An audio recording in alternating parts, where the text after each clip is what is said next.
अस्सलाम वालेकुम friends, welcome to my YouTube channel. Please subscribe.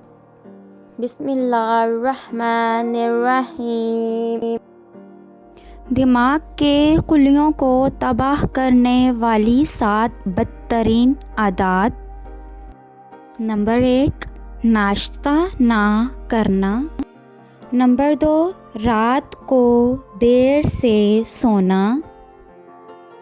Number 3, बहुत ज़्यादा मीठी या शक्कर वाली खुराक लेना।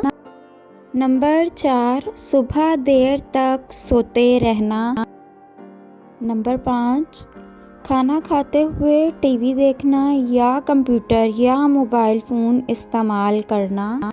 नंबर 6, सोते वक्त सर पर कैप या पाँव में जुराब पहनना। नंबर 7, बिला वजह देर तक पेशाब रोक कर रखना।